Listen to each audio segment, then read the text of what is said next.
Middle. We want to welcome you. And today we're going to just talk a little bit about different experiences that we have in our life where we have to make hard pivots. And so today we have a special guest with us, Miss Sherry, and of course Joy, and we are co-hosting Meet Me in the Middle. And so we're going to just talk with Sherry about a few of the experiences that she's had, and she's going to take us through a few of the seasons. And so I'm going to hand it off to Joy. And I just want to say thank you. I know I just so appreciate you coming. I appreciate you being vulnerable. I appreciate you letting us share your stories and you sharing your story here with us for the people that are watching. And I just have to say it is our desire and hope that people have hope in the middle of their story, and that they can hear somebody, that you all can hear her story and say, okay, I relate to that piece or the other piece, and she's still here. Right. She's still standing. You're making it. You're still standing. That's right. You know, and that's kind of that's where we're coming from in this. And Sherry went through a very, very hard situation, and I love that she wants to focus more on the journey, as she was coming out of that situation. So I'm going to start with this question. It might take us a minute. Describe your emotions, your thoughts, and your feelings. And some of them, I'm sure it's like this, a broad question, in the beginning of this journey that you found yourself in. Describe these emotions, thoughts, and feelings right after the realization that you needed to exit your current living situation. Wow, okay, well, Jump in, dive in. thinking back, I think the first emotion that I had was shock. It was a very shocking episode. It was having to come to terms with the reality that this was it. Wow. This was a defining moment in my life. Yeah. And it was poop or get off the pot. Yeah. It was Phrases. that is exactly what it was, but it was the shock of understanding the brevity of it. It was life altering because everything that I knew to be my life at that moment ceased. Wow. And I had to take that next step into an entire season or seasons of unknowns. Right. Wow. And then immediately following the shock, like the day after, I'll never forget it. I was very pregnant, very upset. I felt very lost. It was raining cats and dogs outside, and all I could do was cry. It was the deepest sadness I've ever felt in my life. You're painting a picture of like overwhelming fear. It was like overwhelming and fear. sadness. And I mean, I can feel it. It's palpable. It was debilitating fear because I just didn't know what that next 20 minutes was going to unfold into. It was overwhelming grief. Yeah. It literally felt like a death. It felt like somebody had cut something off, and it was just a free flow of bleeding and sadness and fear, and having to face the fact that it wasn't a dream. Right. I wasn't going to finish crying and wipe my tears and get up off the couch and go, okay, I'm going home now. It was, this is it. This is real. This is real. This is where you're at. And I grappled with that for a long, long time.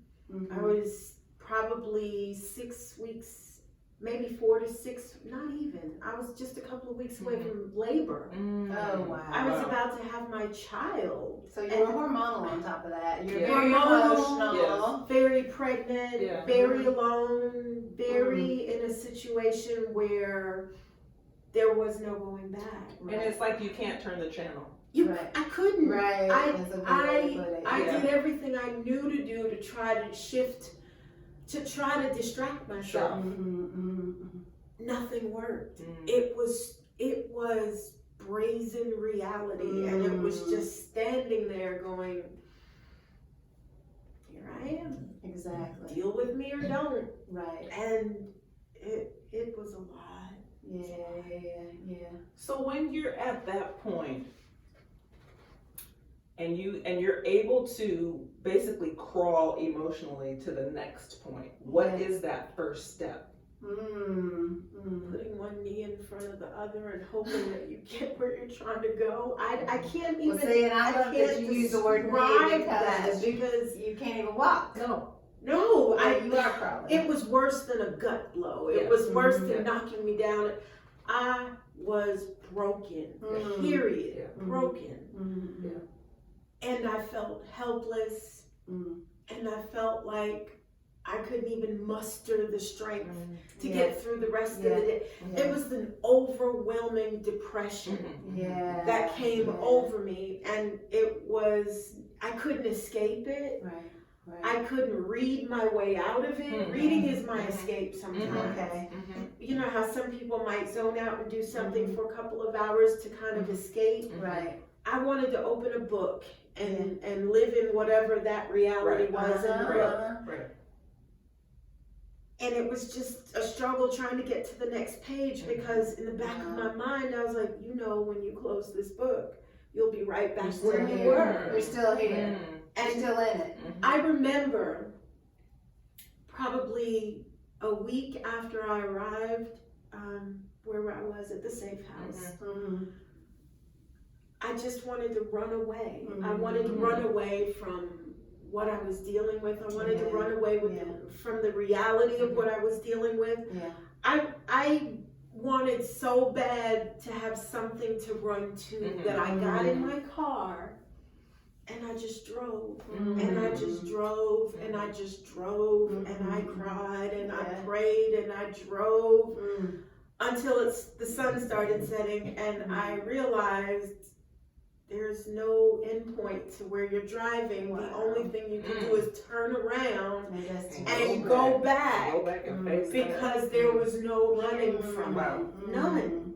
And that was something I physically did, because I was like, God, please let there be a way I can just drive away and be free. And it was like, when, and he just let me drive until I couldn't drive anymore. And then I was just like, I had to go back. It was like a sick nightmare, and I was stuck in this place, and I couldn't get free. And it was tough. So we call this the realization phase. If we kind of took her life from 2007 to now, which is 2020, and we sort of divided it into sort of 4 seasons, let's say 3 seasons, excuse me. And this was this first phase and season of her life that we kind of put our little words on it, but simple words that mean like this deep thing. So, but the first one was realization, and this was a crucial point. I can't say that enough. And man, I appreciate you so much. I gotta tell you, so Meet Me in the Middle is M&M's. Look at her, she's going right for it. So we're the M&M, Meet Me in the Middle. But because of that, we thought, well, we pulled in M&M's. And we thought, when we ask people a very hard question that brings up some deep emotional stuff for them, they deserve to have an M&M in the middle of that. And so whenever we pull up that, you'll know that means she just got through a really a big thing right She there. might need to hold that the whole time. All right, so we are finishing up our first season, and this first episode was Sherry. Next time we come back, and please make sure you come to the next one and catch our next episode. But we're going to talk about an elephant in a teaspoon, okay? And I know you want to know what that means. So join us next time on Meet Me in the Middle. Thank you, Sherry. You're welcome. Thank you for having me. Yes.